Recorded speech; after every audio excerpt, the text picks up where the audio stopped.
you grow yourself. That's a big deal. And the easiest way to grow yourself is to grow your peer group. How are the best ways to coach a construction or a contracting business? Where's the opportunity to grow that service line? To grow your company requires that you grow yourself. Maui Mastermind presents the Business Coach Podcast, answering your questions and providing real actionable insights for building a better, stronger, more profitable business without sacrificing your time, life, or freedom anymore.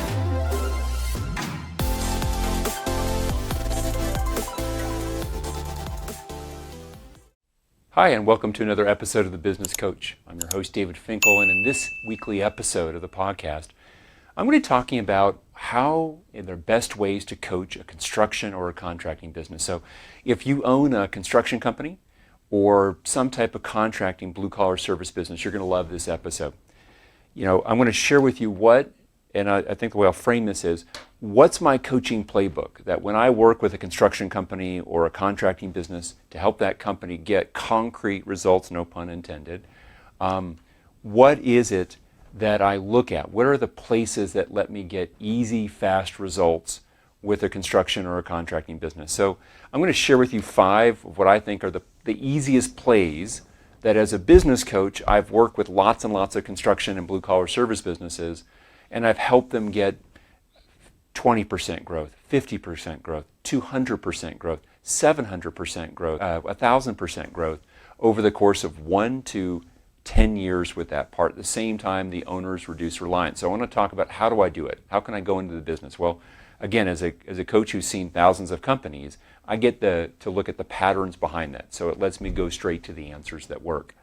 And so in a construction business, and I'll broaden that out to call that any blue-collar service business. So for example, if you were doing electrical work or roofing or doors and siding or complete home builds, would be there, or maybe it's just remodels or outdoor living spaces. These are examples of construction or contracting businesses that we're talking about. So the first thing I want to share with you, a place I look first and foremost is, can you nail your business model? And this is really important. I think a lot of people who play the role of contractors, what happened is they came into the world a business where they were probably somebody who worked in the trades themselves. One of the people we coach, his name's Pete. He grew up in his dad's business and he worked in his construction company, and that's how he got a start. And I can repeat that story over and over again. Dennis, who we work with, is an electrical contractor who's very good. He can fix pretty much anything. The guy is a genius when it comes to working with his hands and being able to visualize some kind of electrical system. Again, he learned it from his parents, right? He absorbed that part. It's very common that this person's worked in the fields, in the trades. Every once in a while, it'll be somebody who doesn't have that experiences, but generally it is. But what they don't have is they don't have a rich background in business. And so what happens is they get out there, they produce themselves, and then later on they start to grow the business, and if the business grows enough, they get other people doing the work in the field while they're playing the role of running the business, but they've never had any real formal training. So the first place I'm looking for with that person is nail their business model. For example, the 3 most common models that you'll see in the construction world is, are you a production person? Is it a production model? Hey, we're trying to do volume. Example, that might be somebody who's working on with a developer where they're doing 200 houses in a subdivision. Then you have the custom model. Hey, I do very high-end work. Then you have the specialist model. I specialize in just this particular system or this particular type of thing. By nailing your model, here's the one mistake that just jumps out to most. Most contractors that start their companies, they take whatever work they can get in the early years. It makes sense. They're scrambling for survival. So they take that job that might be a little bit outside of what they typically do because they need the money. It covers overhead. It generates some gross profit that translates to the profit on the bottom line. But as they grow and scale, if they're not careful, what happens is, for example, I'll share the story of Dennis, one of our coaching clients. And this is advice I gave directly to him as his business coach. Dennis is incredibly good at what he does in electrical systems. He does mostly commercial work where he's a sub brought in by generals on large projects in his area. And I asked him, I said, tell me a little bit about the people who bring in for the work. And he described the general contractors who are doing large builds or tenant improvement work. And then I said, okay, well, tell me, why do they bring you in? Why you versus a different competitor of yours? And the comment was that he can do things from the electrical side, for the work that he does, solve problems that other contractors can't. He's got a huge amount of experience. He's of a certain age and a certain experience set in that field where he can just do the work exceptionally well. I said, that's interesting. So what you're telling me is that you're really a very high-end person when it comes to your skill set, and why they hire you versus somebody else is because you bring that skill set at a much higher level than the typical competitor of yours. Is that a fair statement? And Dennis said, yes. I'm paraphrasing the conversation here. From there, I said, well, let me ask you a question. When you price, do you price in your expertise for these complicated jobs that can't be done in a production cookie-cutter way? Or do you still charge production prices, even though you're producing in a very custom way? And he paused for a moment and kind of looked chagrined and said, well, David, I charge relative to my competitors, and I do charge more for production. I said, oh, here's the thing. If you are going to do more of this challenging work that only you know how to do, or your staff can do, but it's very complicated, and people are hiring you because of that expertise, you can't price at a production level. You've got to price it as if you are doing that upper end work. And a production person on that model, which there's nothing wrong with that, by the way a production model works is we get very good, very efficient at utilizing our labor and managing our budget and our timeline such that we can produce a very high quality construction project, blue collar service project, but we control the cost because of our hyper efficiencies. Whether that work be commercial duct work that you're doing, or that work be doing roofing, or whatever it is, if I'm production and I'm pricing at a lower level, I've got to have hyper efficiencies such that I can produce a high quality service and stamp it out one after the other after the other. Well, Dennis wasn't doing that. His model was more of a custom type of thing. And so you should be charging a premium for it. So the key with that part is, how do I make sure that whatever model I'm doing, I'm charging accordingly to that? And it's really complicated for a business in the construction blue collar services to jump back and forth between different models with that. Generally, you're better off sticking with one model. So be clear, know what you need to do to succeed in your model. Some of my best coaching to you from that part of it. If you're a production model, you've got to be hyper efficient and produce exceptionally well. If you're a custom or a specialist, you've got to be able to have the sales processes and the estimation processes such that you are pricing in for that upper quality that you're bringing, that degree of customization, that degree of specialty and specialization that you're bringing. You shouldn't be pricing at the same level of a production model. I think it's also something I would share with you. Be very careful before you ever try to use a hybrid model, where you're trying to be both produce a production model and you say we also do this upper end stuff. Why? Two reasons for it. Number one, it's really hard for you to focus in on that. Production models work because you do the same type of work again and again and again and again and again. And because of that, you can be hyper good about training your staff and bringing up people such that they can produce the work. Your production systems, your planning systems, your purchasing systems are all around doing that stamped out work really well with good margins for you because of that. Somebody else comes in and dabbles in that, and they won't bring that same degree of refined system to stamping out the next job. And of course, that means that their margins are going to suffer. So you got to know your model. It's hard to jump back and forth for yourself to produce that way. The second thing it's hard for is the marketplace. When you're known as the upper end with that part, or you're known as a production part, it's hard for you to then in the marketplace hold both spots in the minds of any particular customer. It's really hard to do. Some companies are able to do that. Generally, they'll have different branding that they'll do it under, but it's hard to do. It's hard to do internally because your team has a certain culture for it. A production culture tends to be one of hyper efficiency versus a custom or specialty end might be a little bit different culture, producing on the quality and the training of bringing up the next generation of people in the staff. So be careful of trying to do both. Hyper-focusing is almost always a good thing.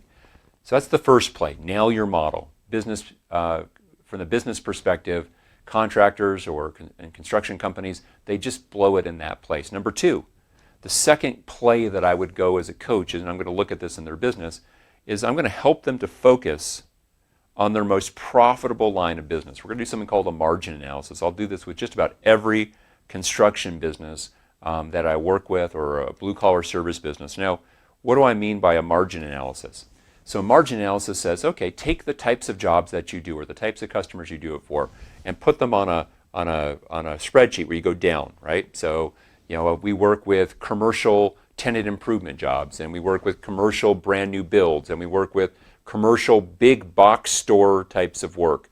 And then we also do a residential line as well. So we have all those lines. Great.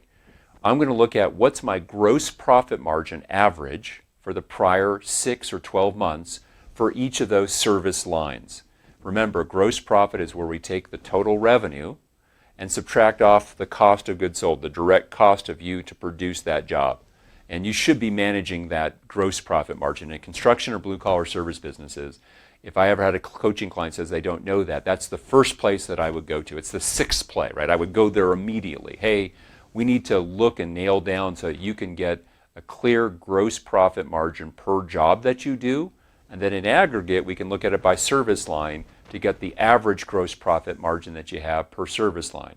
So for example, let's say, I was talking with one of our coaching clients. He came out here to Jackson Hole, and where I live, and we went for a walk. His name's Jeff, and we were talking in there about his painting business. Incredibly nice man. He does residential painting. He does commercial production work for like apartment houses and so forth, and builders in that way. And then he also does painting for other types of commercial projects that we'll call the big box stores. A Walmart needs to be painted, or a Costco type of deal. And his comment was, well, when we do a Costco, because we can produce it so efficiently, our gross profit margins actually are really quite good because we produce a quality job very efficiently. There's nothing in the way, David. We do our painting. We have a prep team going down a huge wall. Right behind them is the painting team coming down. Then we go up another level and do the same thing. Go up another level and do the top kind of row of that. And it was interesting as he said that, and it's pretty darn common. So if he were to do a gross profit margin analysis, he might discover that big box store stuff might have a certain gross profit margin. Maybe that's, again, I'm making this number up. I didn't ask him for the actual number. That might be 32%. And his house stuff, he does residential for high-end residential, that might be at 28%. Again, I'm making the gross profit margin up for that, but it's probably not that far out of line. And he might find that the residential stuff that he does might be a lower gross profit margin of the stuff for like apartment complexes, because there's it's competitive in a different way. Maybe that's 24% gross profit margin. Again, those numbers are pulled from experiences, but not from his business.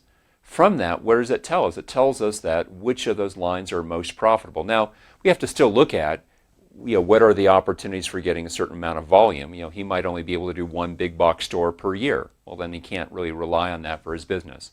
But if he has the opportunity to grow all of those and the opportunity to grow them all as equal, the place to grow is the most profitable part of your business. And a lot of construction and contracting businesses don't ever think that way. They never line out and look at their business service lines, the markets that they serve, the type of jobs that they do, and then they look at the gross profit margin for each. And you should go one more question with that, which is, when you look at that, where's the opportunity to grow that service line? Again, I gave the example, if the big box stores had very little opportunity to grow, I don't care how profitable it is, you can't base your scaling of your company if there isn't the opportunity in the marketplace to grow that service line. So I have to think both about gross profit margin and also about how big is the opportunity to grow that service line in my geographic area, because let's face it, most, if not all, construction and blue-collar service businesses have a certain defined footprint.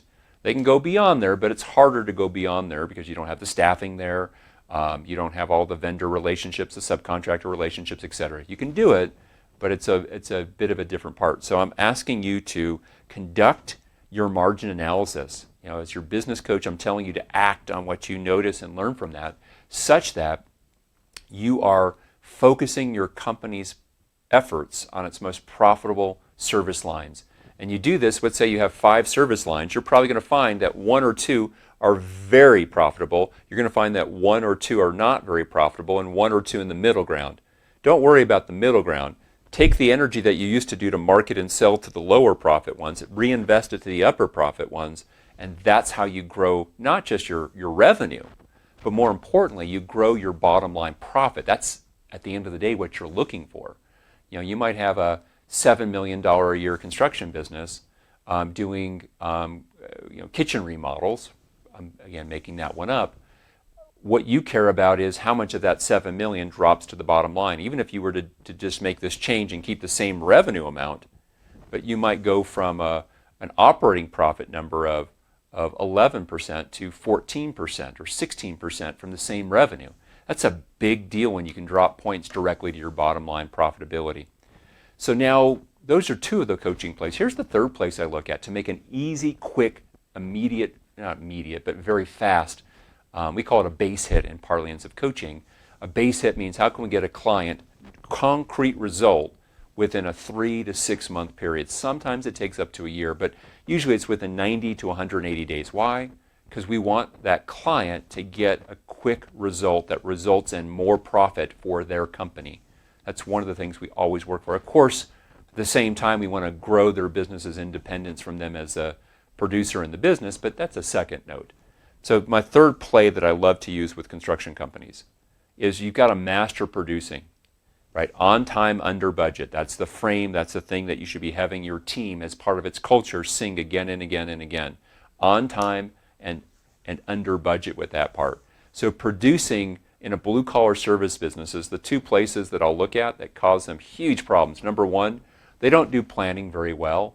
So what's their system for how they do their planning? Who are the people who are doing the planning, the project management side, the field supervisors? That's a huge leverage point. Managing those projects better are going to help you deliver on time, and because time equates to salaries and cost in the field, forgetting the materials part of it, and allows you to produce more in the same 1 week schedule production or the same month production schedule.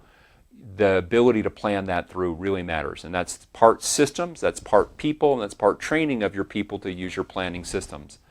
One of the contracting businesses we work with, they have a mantra inside their planning side. They do outdoor living spaces, and they call it measure twice, cut once. And so on their planning side, they know that they need to take an hour each day for their project managers. I believe they have 4 of them now, to plan out the various field projects that are going on, so that their field teams are doing the right things at the right way, at the right times, the right materials that are there, permits are done, et cetera, so they don't lose production days. For them, their most scarce resource in production is the actual day to do the producing. It's a big deal for them. So what can you do in your business to make sure you have the right people with the right system, trained in the right way to use that system to master producing? Now, that's one place I look at. Another place in terms of mastering producing, this happens all the time. And I actually did 2 episodes of this podcast earlier about scope creep. If you haven't heard those episodes or watched those episodes, please, after this one, go back and look at them.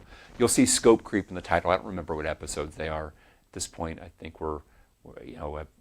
we've been doing it for a while now. But go back to the ones on scope creep. Why? Think about it this way. One of the guys I was working with, they were 2 brothers, and they had a construction company that did major renovations for people and some new home builds, but mostly major renovations. Project sizes might be in the several $100,000 to even a couple $1 million on these projects. Some were brand new builds, some were, again, major renovations. They were getting killed on scope creep. They would have their people in the field who didn't have the right training and management systems making changes that homeowners were asking for, and they weren't doing change orders. They weren't managing that part. In your construction business, change orders should be a profit center for you, but you've got to train your team to manage them real well. Plus, by putting a price to things, even if you do give it for free. For example, one of the painters that we work with in his business, he's been doing it now for 40 years. I remember having a conversation with him, and his comment was, well, David, sometimes we will give it to a homeowner for free on a paint job when we repaint the exterior of their home or the interior. But what he said was, if we do, we always give them a change order such that there's a price on there $16,000, $12,000, $4,000, and we'll put down no charge on that component of it. He's careful about how to do that to manage their gross profit margin. We talk about mastering producing. The under budget piece comes from how are we doing at managing our gross profit margin. Your budget is your leading indicator to make sure that your gross profit margin comes out on that job right. Are we doing the right materials? Are we having the right time part? And if you're going to do change orders from that, which is going to change the time and the budget, are we passing that cost on with a reasonable markup to your customer? Really important with that. And so we talk about developing the big four. I wanted to share this with you right now. This is my coaching. I'm pretending you are a coaching client right now. We're going to look at your ability to plan. I mentioned that to you before. We're going to look at your ability to control gross profit margin, your ability to communicate, and actually let's go back here for a second, and your ability, there's one more that's missing here, which is your ability to effectively sell. So, and set expectations up front in that sales process to make sure that you're going to be able to produce that job at a reasonable profit for yourself. Look, at the sales point in time when you're actually doing your estimating and you're doing the contract with the customer, that's where you're building in your gross profit, right there.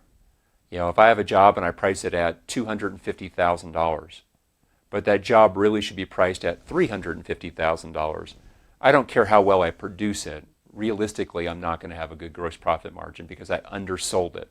So the point of sale, the ability to plan, the ability to control gross profit margin, and the ability to communicate along the way with your customer so that they have good expectations about timeline and any kinds of increases to costs that they want by having change orders and managing that change order process.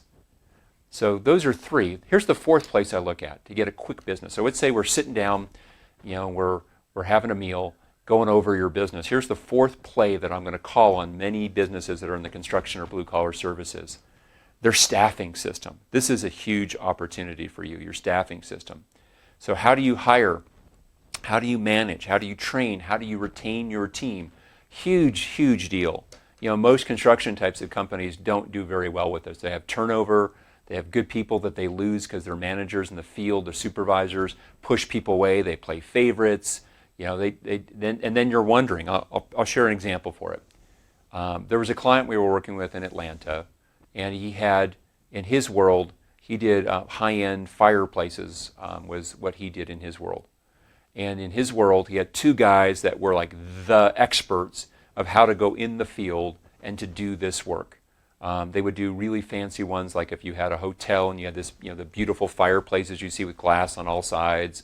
That might be a $40,000 or $70,000 inset that they do and customize with that. He had two guys that could do that kind of high-end stuff, and one of them quit on him. And what he discovered was the guy quit on him because the manager for this guy was, well, how do I put this bluntly? He was a jerk. he was just a jerk. And so when my client talked with him, he was able to save that person, but what he realized was how important it was for him to maintain relationships with his best people. Look, if you've got 4 guys on your crew, you can maintain 4 relationships. What happens when you get 40 guys on your crew or 400 guys on your crew? Hard to maintain all those relationships yourself. So you need to make sure that as the owner of the business, are they being managed in such a way that they're going to stay? You're also going to want to make sure that every key team member has at least 2 points, ideally 3 points of relationship with your company. So let's say you've got Jose in your company and he's like the master guy at putting in fireplaces. He can do these high-end jobs for you. And Jose's being managed by Juan. Well, I don't want Juan to be the only one with a point of contact, because if Juan behaves in a selfish way or plays favorites, he might push Jose out of the company, and that would be a bad thing because Jose has all this knowledge and expertise.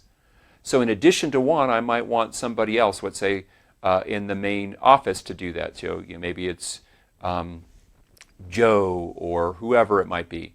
I want Joe to have relationships so that he, from time to time, has a meal with Jose, checks in with him. Hey, how are things going? So that there's always a second point of contact that Jose could say, hey, there's something funky going on. Juan's playing favorites again. It really is frustrating to me. he ended up giving this better job to this other guy who screwed it up. I had to come in and fix it, and I wasn't even getting overtime for that, but I really should have, blah, blah, blah, whatever it might be. 2 points of contact with that. Think of a rock climber. They always talk about you should always have 3 points of contact with the surface of a rock face. 2 hands, 1 foot, 2 feet, 1 hand, so that you're always can make sure that you can stay safe there. Well, to retain those team members, that's one way to do that. Now, hiring is tough, right? Especially if you're rapidly growing. You know, a lot of the contracting businesses we work with, they're rapidly growing. So as they're scaling that up, 2 things I'll mention to you. When you look at the critical hires that you need for scaling, I think a lot of construction businesses do it too slowly.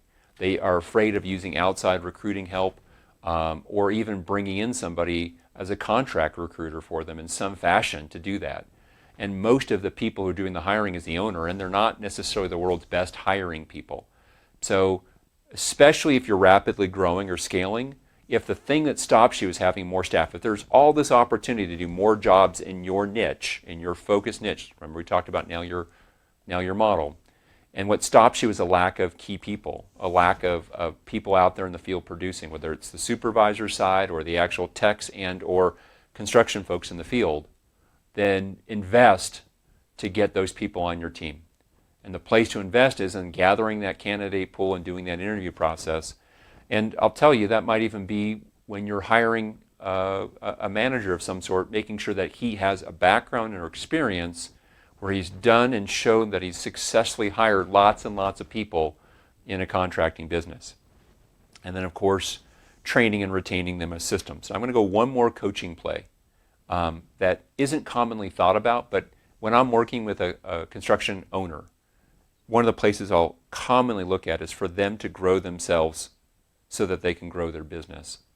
This is one that most people don't think about, but to grow your company requires that you grow yourself.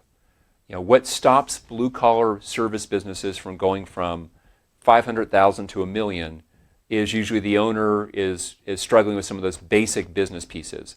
What stops $1 million contracting business to going to 5, 10, 25, or $40 million, it's the owner's own self. They can't see themselves doing that. They don't have the financial sophistication to manage cash flow or other parts. They don't know how to build a leadership team that can then lead the production and lead the finance and lead the sales pillars of their company. So the question I follow up when I talk with somebody and I'm coaching them is I'll ask, are you investing in growing yourself? And are you investing in growing your key people? Now that might look like, are you reading books? Obviously listening to a podcast like this is a good way of starting. Are you part of industry associations? Do you have a mastermind group of other people in the construction field in non-competitive businesses because either they're in a different industry or part of the blue-collar services or construction, or they're outside of your geographic footprint that you guys can connect with each other? Plus, I'll tell you this, I see this for ourselves. Probably one of our top 5 service line or types of businesses that we work with are construction companies, blue-collar services, right, along with professional services firms, white-collar service businesses, etc. Sometimes the greatest benefit to a construction company owner are the relationships with other business owners outside of construction or blue-collar services. Why? Because the things that they know that are common practice in their industry aren't in the construction world. And so they bring in some fresh things. They challenge sacred cows that people assume must be true. It's one of the things also I'll put down a good business coach can do for you. And are you working with a great CPA as well who he or she specializes or at least has a big practice area with construction companies or blue-collar service businesses? So as you grow yourself, that's a big deal. And the easiest way to grow yourself is to grow your peer group. Most of how we grow ourselves, we do that through the relationships that we have. Yes, we want to learn through books and podcasts, but the relationships help us see ourselves bigger than we are if they're the right relationships. We can borrow other people's faith. When I have a friend of mine who is someone I've masterminded with for years, who has a company that might be 5 or 6 times larger than mine, it helps me stretch so that for me to grow and double my company, 3x my company, 5x my company, it seems not just doable, but it seems like of course we can, and of course we will. So I hope you enjoyed today. Again, these were the plays that if I were your business coach, these are the places that I would look to make easy, quick, fast base hits, things that would create concrete result. And so as you go back through them here, we'll just touch base on what they are here again. The first of these plays was for you to focus on nailing your model, right? Are you a production model? Are you a custom model? Are you a specialist? Beware of the hybrids. Second one is we talked about let's do the margin analysis to focus on the very most profitable parts of our business. Next, we talked about how can we master the producing side of our business so that we're on time and under budget. We talked in there especially about up front of nailing that budget and timeline part. We talked about the controlling of the gross profit margin, communicating with our customers, and managing the change order process so that we can still make a healthy profit margin. Fourth, as we said, we have to really get good at refining our systems for managing, hiring, training, and retaining key staff.